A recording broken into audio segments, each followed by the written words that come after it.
Everybody, is Jordan. And it's Chrissy.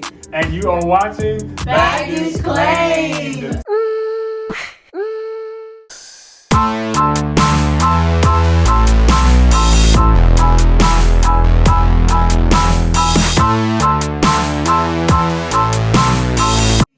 So we have some of our friends / coworkers with us today. Y'all want to introduce yourselves?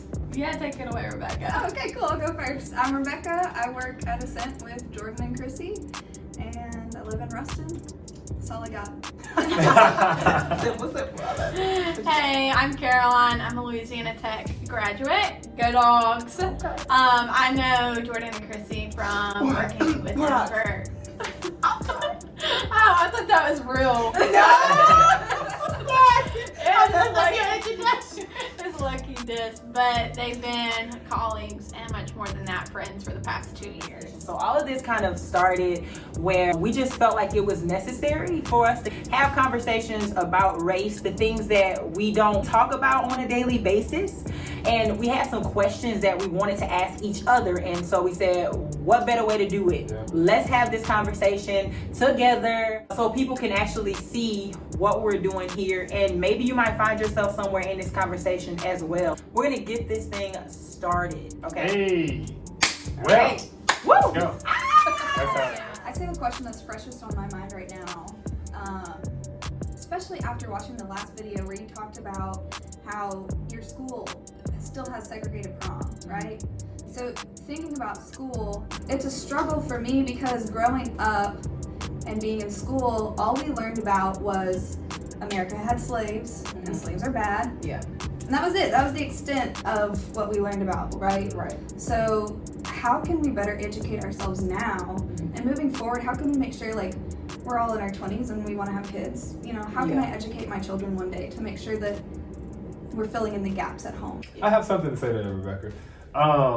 I think we work so hard just as parents trying to protect the kids that we forget to just be human. It's like, okay, well, you're white. Clearly this person is not the same color as you. Please tell me how they got that color. Or like, where did they come from? Who are they? And so it's like we teach these kids, it's like, don't see color. Or it's like, but the reality is we're like holding them from learning a whole bunch of stuff about other people. And so if we're just honest with our kids, and it's like, hey, you're gonna go to school, you may experience this or you may experience that. If we just talk to our kids like we do ourselves as adults, then I think the world will be a better place. But I think it's more so about preparing the kid, you know, instead of necessarily protecting them all the time.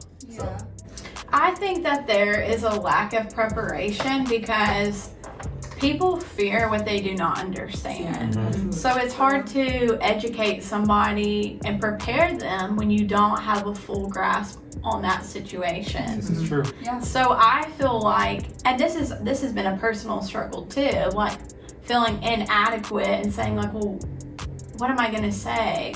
How am I going to say the right thing? Instead of just showing up for that present moment. Right. I think that like a lot of us in general, and I don't, you know, in this podcast, I'm going to do my best to refrain from having an us versus them mentality. Absolutely. Like, this is a human race issue, point blank, period. Cool. And so I think that that's important to remember, is just having this mindset of like, how can I enter into this conversation here right now and future conversations with a student mentality. Like, how can I learn from the people around me? This is where it starts. It does. It takes parents. I mean, like, we all, of course, have our own opinions about things, right? None of us can speak for the vast majority, like the full population of people. I can't speak for all black people.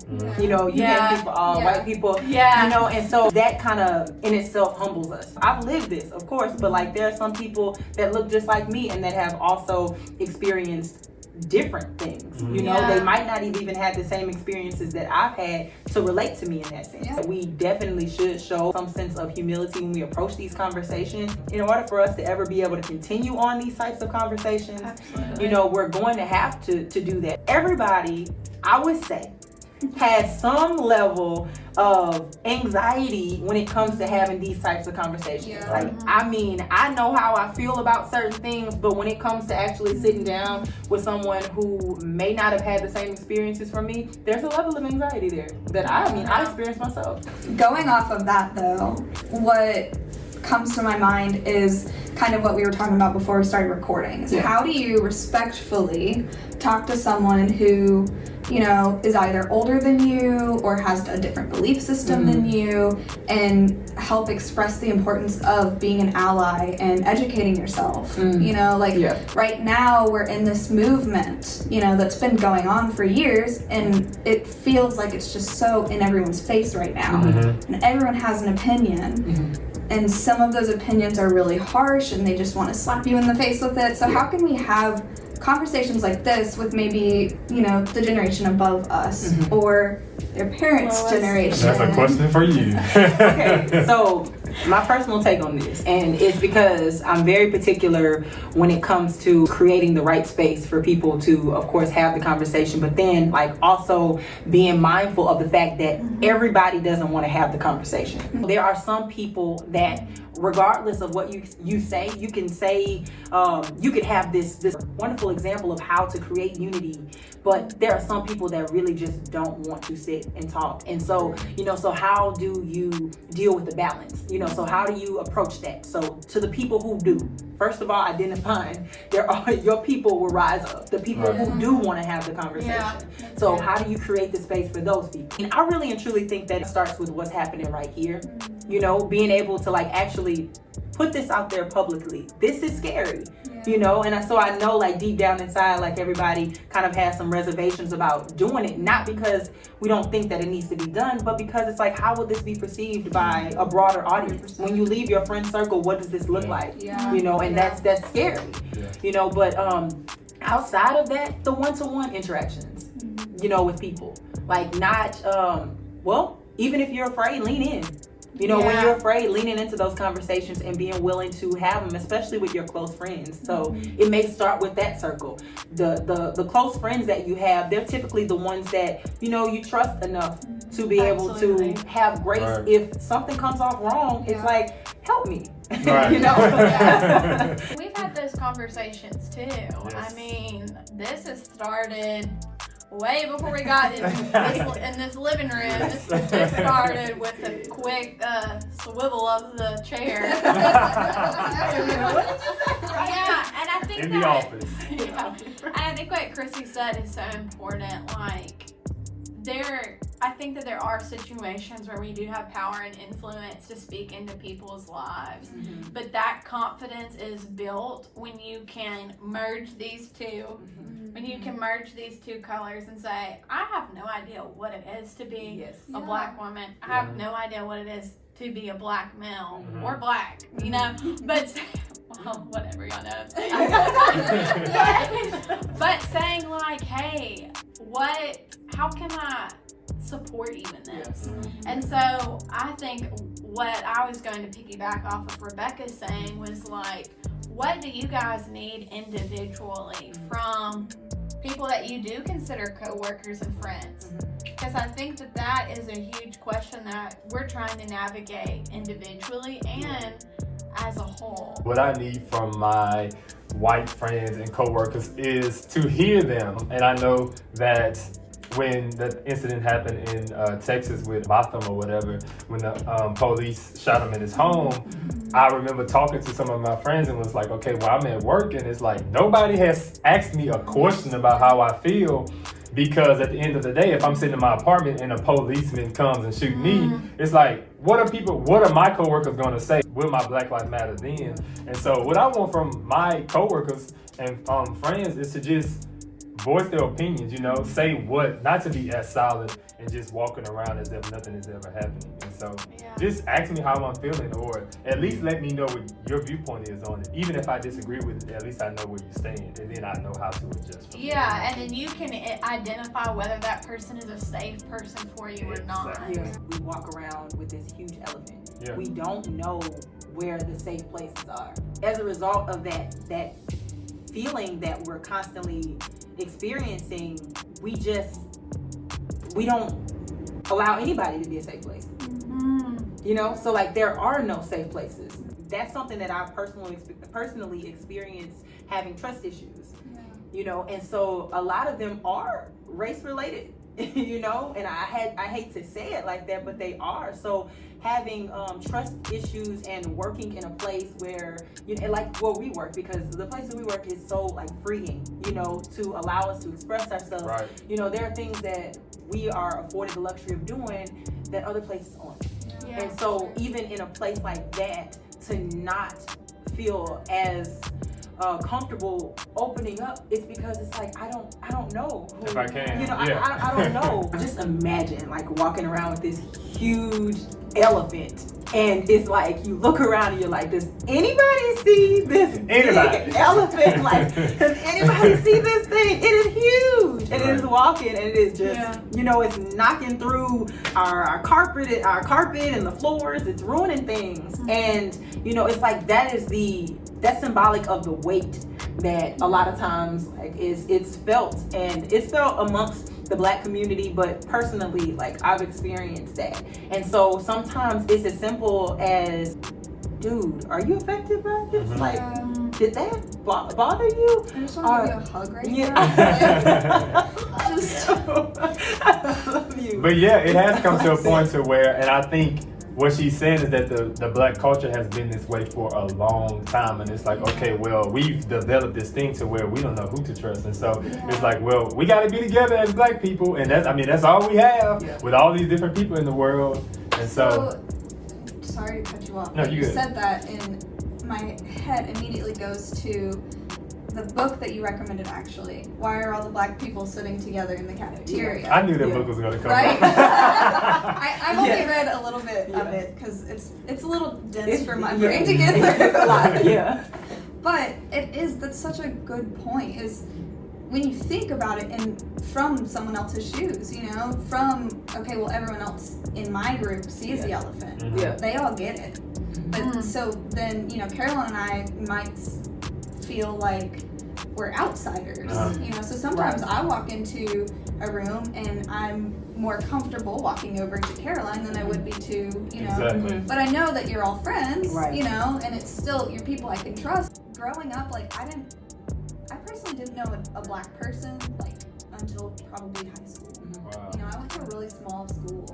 So moving from that to Louisiana, where it's just so much more culturally diverse, I don't know how to say this without being rude. Oh no. Just say Like, it. Just say it. It's like almost, it's almost scary. It is you know? scary. Yeah. It's like, I don't want to, how do you pass the barrier, and how do you, so, but you were saying, you know, you have this elephant on your shoulders, you know, or I would maybe liken it also to like this bag of rocks that you just keep throwing rocks in, you know, and no one can see it, no one tries to take it from you. But, you know, it makes me think that now, like, moving into other work areas, because I'm not planning to live here forever, you know, so do I approach my Black friends and immediately say, you know, I am an ally, you know, I'm here for you, and ask them about that, or do I kind of, like, what would y'all say? You know what? It depends. Right. Every Black person is not the same.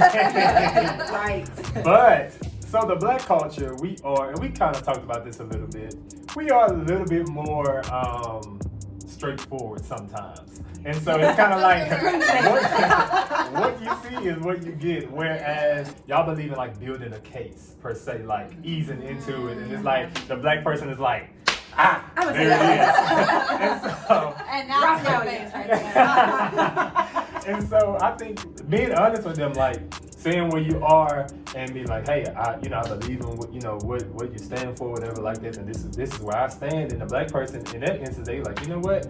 Either they're gonna reject you or they're gonna be like, you know what? I can't do nothing but respect your opinion. Right. Because that's kind of what we grew up on, is respecting each other's opinions for the most part. So that's my advice to you. Yeah. And not feeling like you have to change who you are in order. And I think like that's what I would like to see. I want people to become comfortable being able to do that in a way that they don't feel like they have to compromise who they are in order to be an ally. Some people are like, if I'm not posting Black Lives Matter every single day of the week, then I'm not supporting. And I don't want it to turn into that. People feeling like they have to prove that they're allies, because I mean that's uncomfortable as well. And I'm not speaking to the fact that like we're not gonna have to do things that are gonna be uncomfortable. Right. But what I am saying is like there are so many different ways for people to feel heard, valued, and things like that. I will say when opportunities do present themselves, be present. Like, you know, be available. And I believe this particular incident is a major example of what that is. Yeah. You know, you don't have to force that, and just imagine regular conversations with people. You know, you don't really, nobody really wants a forced relationship. Right. You know what I'm saying? Like, we kind of despise forced relationships, but when things they don't do work out. happen, no, they don't work out. Yeah, trust me. I've tried. They don't work out. But you know, when it comes off natural, then I think that's the best possible approach to that as the opportunity presents itself. Yes. So this has got me thinking. I think this would be a great time for you to ask a question about white privilege. Oh, Came to mind. So we did ask some questions before all of this happened. Yeah. But when was the first time you guys noticed that you may have experienced white privilege? I think that there have been very subtle ways that I've experienced it, but I think I'll just go with the most recent example. Okay. Asking to be a guest on this podcast video situation. I think the first response I had was a little bit of anxiety and fear, because it's like, I don't represent all white people. Right. She doesn't represent all white people, and you guys don't represent the black people. And I think that, like, growing up, that was a mentality that I had. I had black friends, and because they were so few and far in between in our school, I relied on them to share their experience with me, and then just applied that information to all black people. Wow. So that has been a part of my upbringing. But in that moment where I was invited, it's like, okay, I have the option to forsake my idol of comfort, to forsake that and say, like, this isn't about me. Yeah. Like, if I make a fool out of myself, like that is just me entering into vulnerable conversations. And as we do this and move out from this apartment to have these conversations with other people, there needs to be a level of like humility and grace, saying like, okay, I'm not going to get this right, and you're not going to get this right either. And I think that's a very thin line to tread. So instead of making it like an us versus them mentality, or I have to prove my point, like you have to prove yours, and then we can just squash it. I think that that's like, after a lot of like prayer and thinking about that, it was like, okay, I get to put myself in an uncomfortable position, which I don't have to. I don't have to do that very often. Like, I don't have to put myself in uncomfortable positions on a day-to-day basis. It's like, I'm a cry, I'm just a crybaby. But it's like, okay, well, you know, I think that there is an audience out there who's like very overwhelmed by everything, and they're feeling the grief of it, and they're stuck in that grief, which I think can be a very good thing for a moment. But okay, how do I then move forward from that? Wow. So, you know, I don't even know how to. You should let me go first. first. I just feel compelled to just stop for 1 second, just to really appreciate you guys and your hearts, because it takes a level of bravery, you know, to have a conversation like this. And so we really appreciate you guys, really, for just being willing. Some of what you said, it's almost therapeutic to me. Like, I feel it on a whole different level. You know, sorry, we interrupt this program. What was your first time experiencing white privilege? That's such a hard question. I think because there are things that I maybe haven't noticed, you know? So to think back, like, what is my first? I don't know. Probably when I was like 4, and you know, I got picked into this black kid. Like that's. But to really remember a moment, there's one specific moment that I can remember. When I was in high school, I had a half black boyfriend and his sister. We were all driving in a car to a cornfield, and there were 2 other kids in the car. I told Caroline the story the other time. But his sister was driving, and she got pulled over. And there's 5 teenagers in the car, and 2 or 3 of them were black, right? And they asked us all to step out of the car, but my boyfriend and his sister were the only 2 that got patted down. And that just, to me, like, okay, there's 2 other men in the car, and there's me, but because I was a white girl, I didn't get even looked at, you know? So that was the first moment that I really thought, racism is still so real. And you know what she got pulled over for? Her little brand new car had the license plate in the wrong spot. Wow. Like, what? And see, that's the crazy thing is they asked us the question as well, when was the first time we experienced racism? And it was very similar to y'all's answers. I don't know when the first time I experienced racism. When you mentioned you never had to be as uncomfortable. The life of a black person, for the most part, is very uncomfortable. We've been uncomfortable in a lot of situations, and so there are times, speaking of police, I hate to see a police car. I hate to see the lights. We were actually doing a vision board party the other day, and there was this strobe light with different colors, and I saw it flashing on my legs underneath the table, and I was triggered. That's just how much I hate to see a police car. I hate to see the flashing lights. I don't want a police driving behind me because I'm like, this gives you an opportunity to run my tags, and I don't have anything for you to stop me for. And this gives an opportunity for you to come up with something, you know, to arrest me for, or for me to be the next hashtag, and that's not something that I want. But it's pretty much the same thing as y'all. Like, I cannot pinpoint the first time I experienced racism. But there's things like I've seen recently, you know, there's so much in the media right now. It's hard to, I'm like a sponge right now, you know, like when you're learning new things, it just all soaks in. And something that was brought to my attention was like Band-Aids. Band-Aids have always been white colored. Always. And I've never thought of that as a privilege, right? So this kind of leads into another question that I had was, how do you even explain white privilege, you know, to someone who wants to believe that it's not real, to someone who might think that they just had an advantage in life? So what's the difference between, okay, you just had a little bit of an advantage to, you know, you actually had a privilege based on the color of your skin? Well, I'll first start by saying, and I'm going to let Christina answer this question. I'm going to say that as black people, it's hard for us to even track who our family is. And so it starts there. We can't even take a blood test and be like, okay, well, this is your great-great-great-grandmother, because the last names don't even make sense. So, like, we actually have European last names, you know what I'm saying? So we can't even go back and track our family. I guess that's the first thing that I thought about when I thought about white privilege. Wow, I didn't never thought about that. Like, you gave me goosebumps when you